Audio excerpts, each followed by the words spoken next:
I'm Paul Dergarabedian, Senior Media Analyst for Comscore, and it's an absolute thrill to have a legendary filmmaker on the program, SS Rajamouli. The latest film from this gentleman is a hit around the world. RRR is just an absolute knockout of a movie. It's an epic. It's storytelling at its best.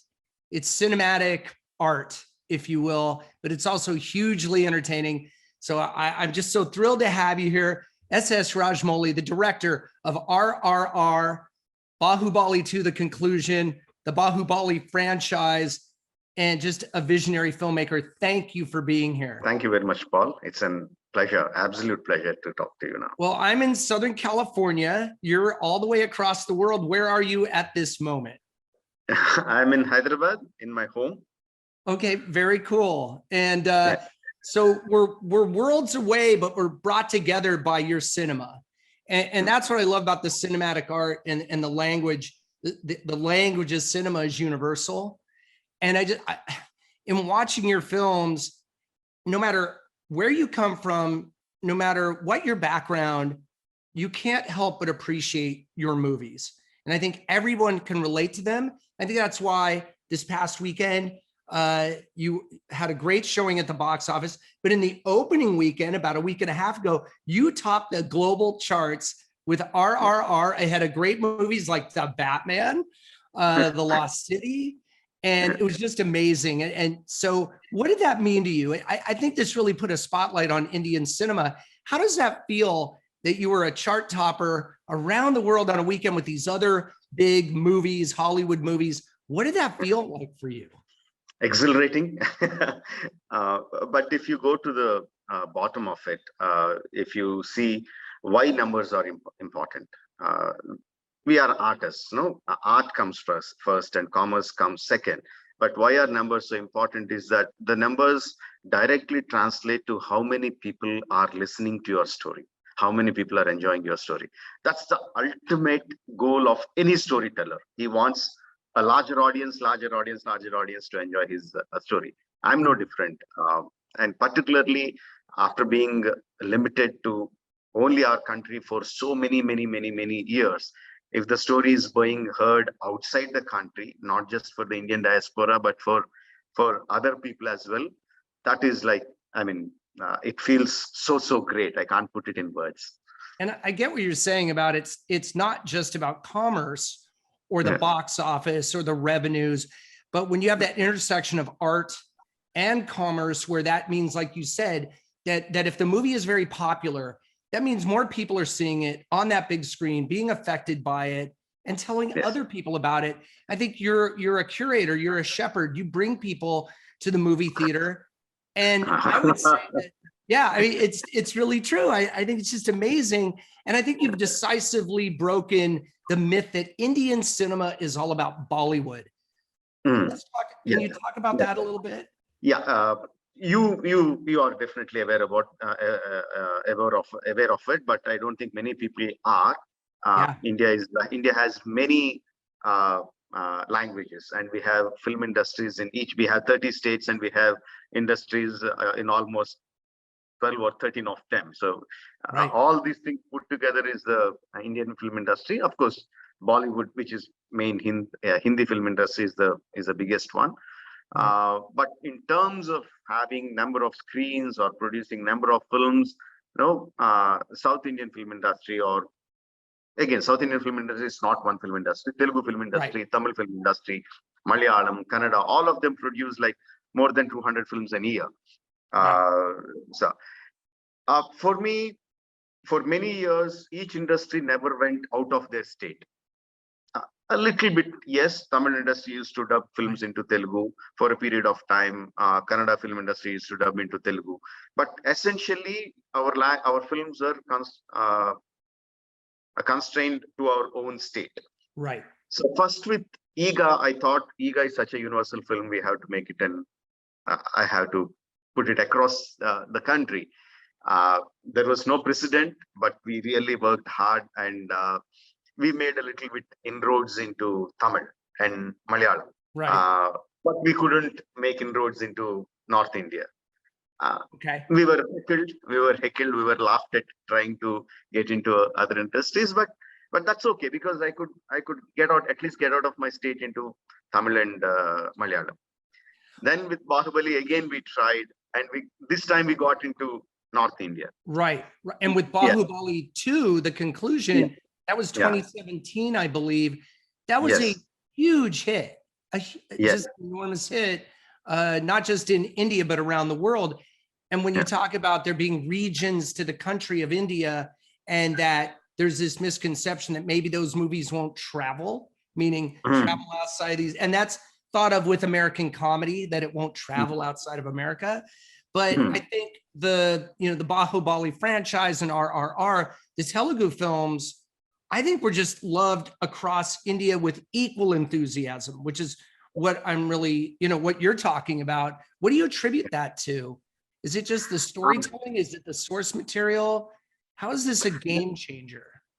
There are two things, Paul. One is definitely the source material. There are films which are made on certain sensibilities, which will not able to travel across the across the barriers, across the states, because it is very specific to that community, to that to that state, to that country. Likewise, you have films which are universal in content. If you are talking about Bahubali 2 or Iga or RRR, where the story is predominantly based on human emotions and a lot of spectacle. This has the ability to travel to any person across the world. It doesn't matter. But there will be a marketing barrier, or just a mental barrier that, see, to be frank, we would like to see the films that are made around us, made with the people that we know. We usually get affiliated to that kind of film. It takes a lot of effort to cross that barrier, to look beyond that barrier, to say, hey, there is some other film here which is doing good. It is not the fault of the audience. As a filmmaker, I have to make sure that somehow do something and just cross that barrier and to reach the audience. For me, when you're saying Bahubali 2, how much ever success I had across the world, it is mainly the Indian diaspora across the world. If it's US, it is the Indian citizens, Indian audiences in US or Australia or England or Middle East or everywhere else. But one thing for me, the biggest success is going into Japan. Bahubali 2 had a significant success in Japan. I won't say it's the mainstream big film, but the small audience who liked Bahubali liked it immensely. So for all of us, not just for me at Bahubali 2, Japan, the numbers might be small, but that is our the biggest takeaway. That's really amazing. Yeah. Do you think that the movie theater, the big screen, is a big part of that? That, I'm a big movie lover, but I love movies in a movie theater on that 50-foot or 100-foot wide canvas. How important is that to you as a filmmaker? When you see that movie in your head, are you seeing it on a little screen? I have a feeling you're not. You're seeing it on an epic big screen. Yeah. Not just the big screen, Paul. Of course, I would love my movie to be played. All the screens should be IMAX screens. All the screens should be big screens, if possible. But it's not just the screens. It is the audiences that you are watching the film with. That makes a huge impact. The same, it's not just the big screen. I mean, RRR is about spectacle and everything. Right. Let it be just a simple comedy. The amount of laughter, the amount of enjoyment you get out of it is much more higher when you are watching with a bunch of people around you. Well, you make a great point, because if you were to watch a movie on the big screen by yourself, like if you were alone in a massive movie theater, you'd be like, hey, what's going on? I'm pretty lonely here, and I'm not getting communal richness, that electricity in the air. I think when people are watching your movies, SS Rajamouli, I am just so thrilled to have you here. I have so many questions. I don't want to take too much of your time, but please. Some have said you're like the James Cameron of India, because your movies make a lot of, not to fixate on the money, but your movies are very successful, and we have to wait a little while for your movies. You're not putting out a movie a week, and so it's an event when you release a film. I look at your vision as some of the epic directors of the 50s and 60s who use super Panavision. You're like, maybe David Lean, filmmakers that have that massive vision. And that's what you remind me more of the old school. And I mean this in the best possible way. Filmmakers who really took their time with storytelling and created an event every time you sat down and when you watch RRR, that's an event for the audience. Speaking about the old school filmmaking, yes, I connect a lot with the epics the Hollywood made. My biggest impact was Ben-Hur. Of course. I don't know how many times I have watched that movie. I mean, not just me. I would at the time in I think it was early 90s when in India we got the LDs, laser discs. Oh yeah, of course. I had laser discs. Laser disc with Ben-Hur. Earlier it was the VCRs and small screens. So when I got this Ben-Hur LD and a big TV, almost every day I would put on that a disc, and I'll call my family members to come and sit with me and watch.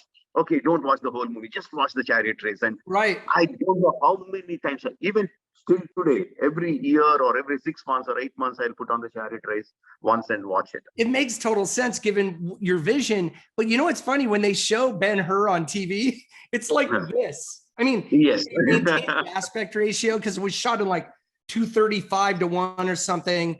And if they did it right, they didn't pan and scan. Remember pan and scan, where you'd get like half the chariot race. That's why I love Laserdisc. I'm sure, because even though it might have been on a smaller screen, it was very narrow. But India is such a passionate, movie-loving country. I think local content represents about 85% of the box office. But this rich culture of movie making, do you think now it's Indian filmmaking is getting its due at a global level? Yes, slowly. See, one thing we have to give credit to the globalization in general, where there is a cross-culture understanding of other cultures. We should give a credit for OTTs, even though they are smaller screens, but we are understanding other sensibilities, other dramatic content we are equally watching with equal enjoyment. And also we have to give a little bit credit to the pandemic itself, because it made us, it forced us to watch other content. And the same way other people also watched our content, Indian content as well. So now the stage is set that we can make inroads into other countries, into other people. Case in point, even though Bahubali 2 is a bigger hit than RRR, the number of people, the number of Americans who saw or commented on Bahubali 2 are very less compared to RRR. Now, on RRR, we see lots and lots of Americans watching the film, and not just patronizing it. So in earlier, it used to be like, hey, there are this small bunch of people who made a effort. We need to support it, guys. You go and support it. Now, but this time with RRR, it is like, hey guys, this is a fantastic entertainment. You don't miss it. No, if you understand what I'm saying, the difference in patronizing the film, trying to help it, and actually enjoying the film like a mainstream Hollywood movie. Still, it's a small number of people. I'll be very greedy. Obviously, any storyteller is a greedy. I would want a much larger American audience or audience across the world. But hopefully RRR is making that inroads. Well, I think it is. And I think even though, of course, the best way to see your movies are on the big screen, if the small screen is the way to introduce Indian cinema to people around the world, like with documentaries, so many people got turned on to documentaries watching the small screen and these platforms, but then it translated into bigger box office in movie theaters for documentaries. And so I think it can be additive and complementary to have films on the big screen, but also available. Not everyone could go to the movie theater every day, though I wish they could, but it just doesn't work that way. But I know that since the pandemic struck and all that, there were doubts cast on the survival of cinema across the world. I think your movie really in a big way has reinforced the idea that people love going to the movie theater. You don't top the global box office and with those kind of numbers without having people say, I'm ready to go back.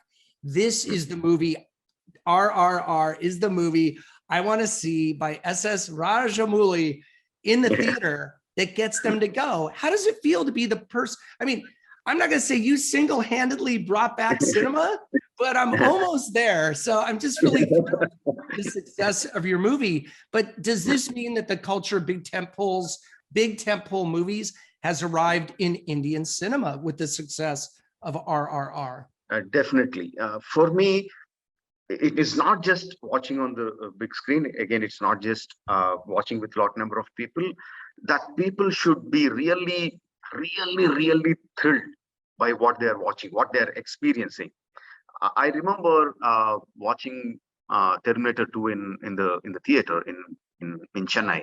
Of course, Hollywood movies don't have intervals, but we need to have an interval. So the theater operator will just stop the movie at some point and say it's interval. And I remember, of course, I not just the movie, I love the movie like everyone else. But when the movie stopped for interval, I remember the electric feeling of the audience. They were absolutely stunned, and I could see their wide-eyed expressions just getting up from their seats and looking around, just shocked by what happened, what they experienced on the screen. So that was me like, okay, this is what I need to achieve.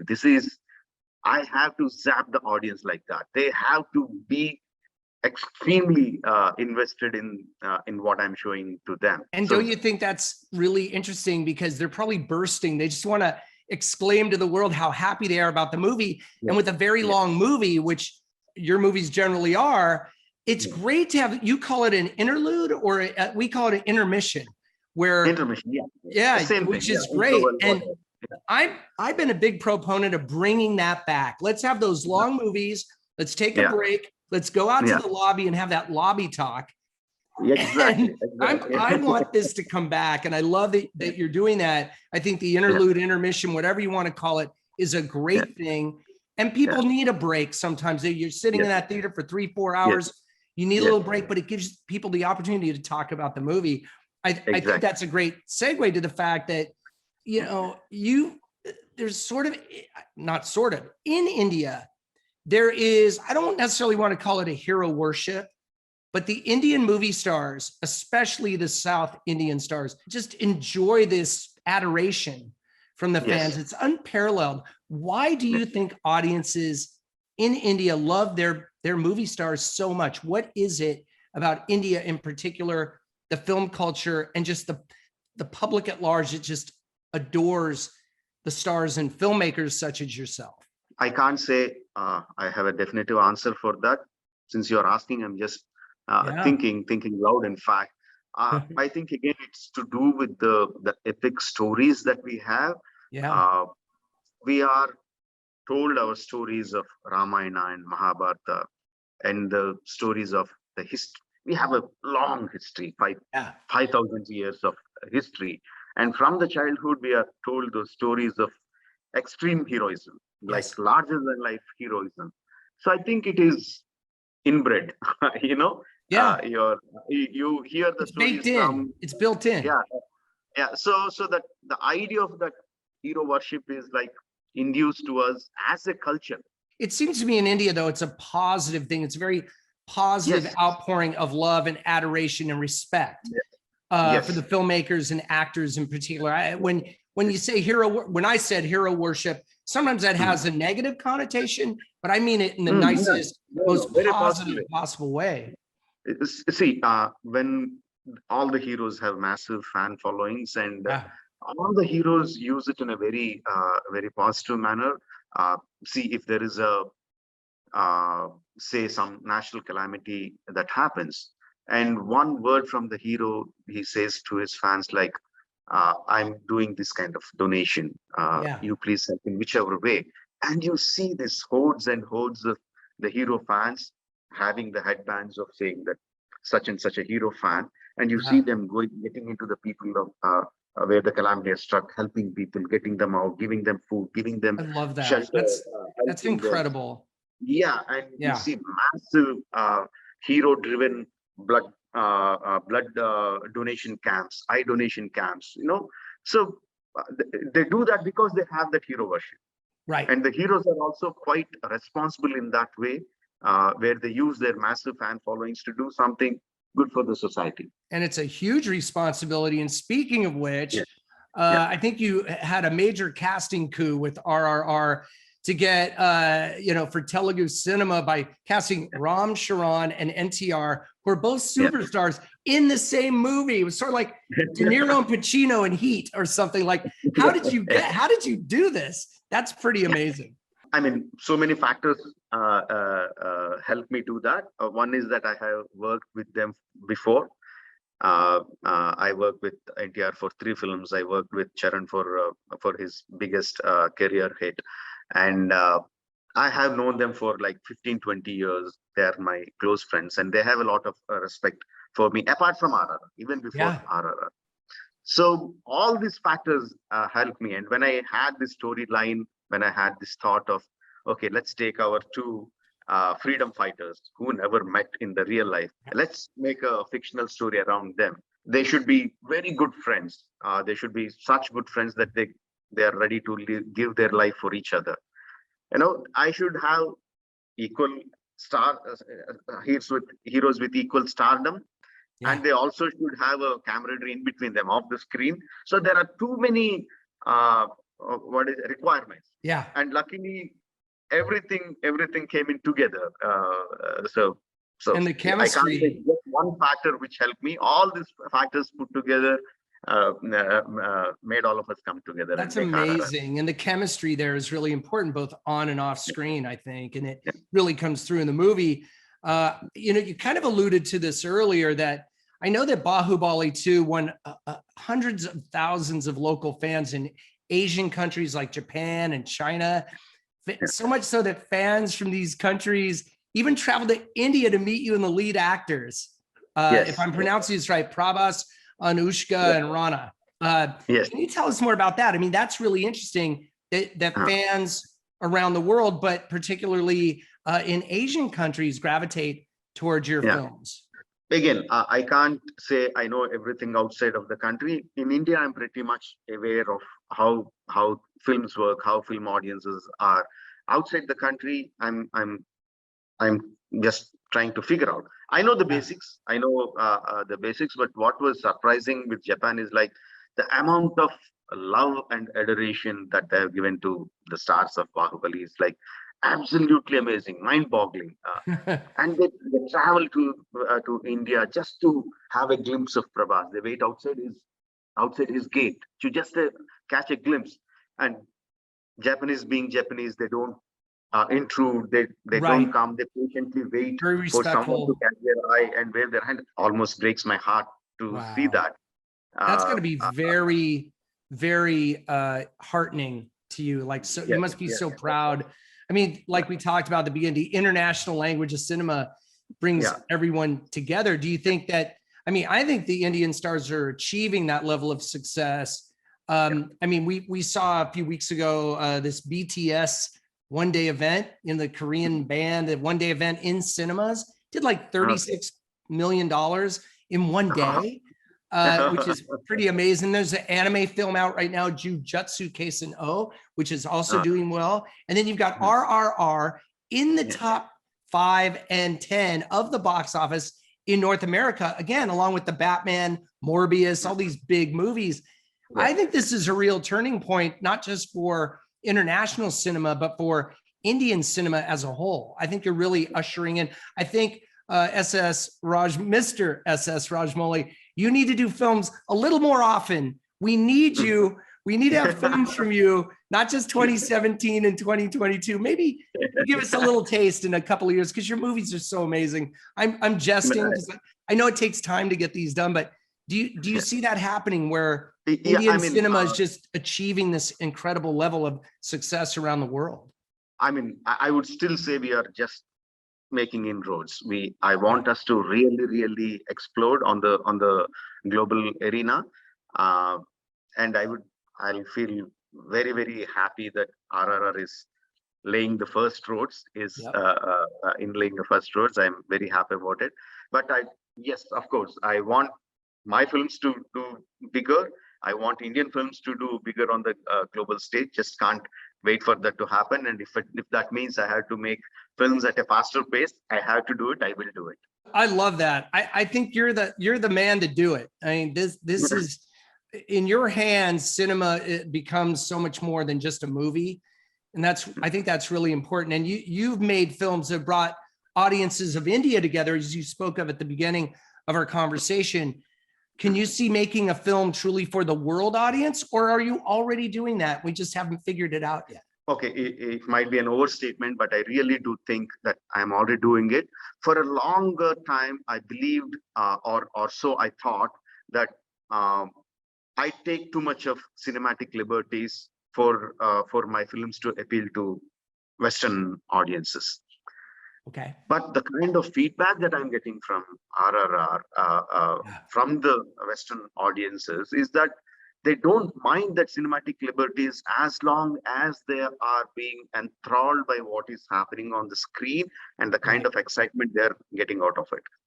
So for a long time, to do that fine tuning, to make it everything relevant, everything to be perfect, we have been losing on the essential thing, the entertainment.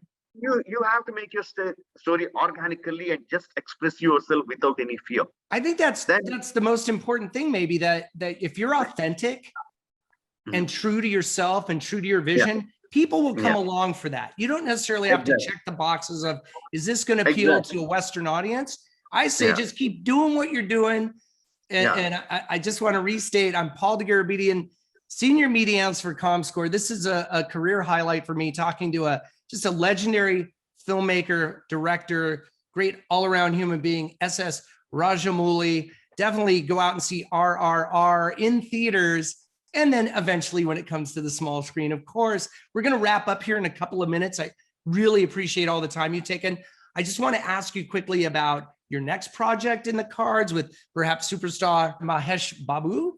I know you mentioned you want to make a film based on the mythological epic Mahabharata. I hope I'm pronouncing that right.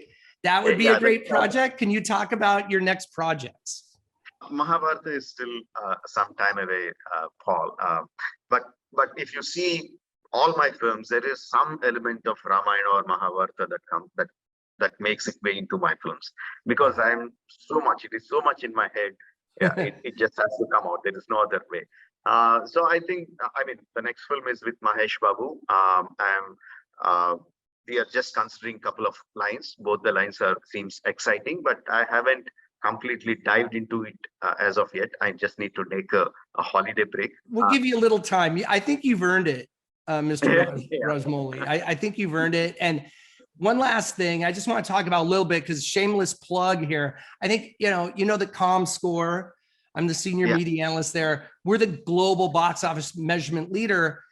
Do you think the Indian film industry can benefit from a service that we offer that can also communicate not just the box office numbers, but insights about the Indian movie industry and about the movies themselves?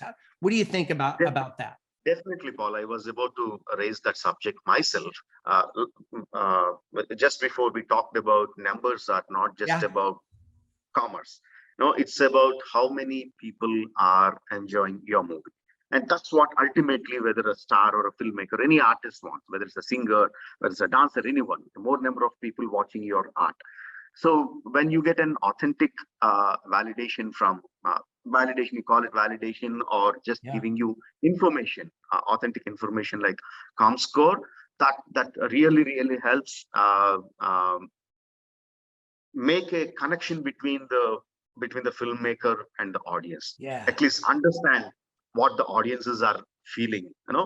Presently we have the system, but it's a very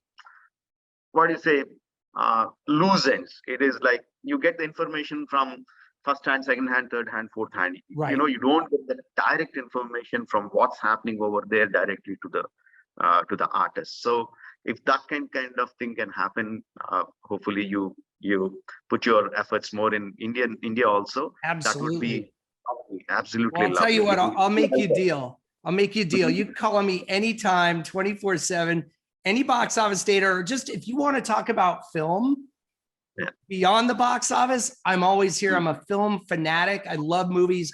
I talk about fan worship. I worship filmmakers, and I just admire you so much. I'm so happy to have been able to speak with you this evening from California. And it's just a true honor. SS Rajamouli, great director, incredible filmmaker. Again, his movie RRR is in cinemas now, but also go check out the Bahubali franchise, because it's totally worth seeing. And I say for theaters out there, put those movies back in the cinema for a little bit. That'll get even more people coming. Let's do a double feature. It'll be about 6 hours, or a triple feature. We can all be in the movie theater. We'll need like 4 interludes, but it'll be worth it. Let's do that. I think we should do that. What an idea. What an idea. Thank you. Thank you very much. Thank you so much, sir. I'll see you soon. Best of luck to you, and I'll see you at the movies. See you at the movies.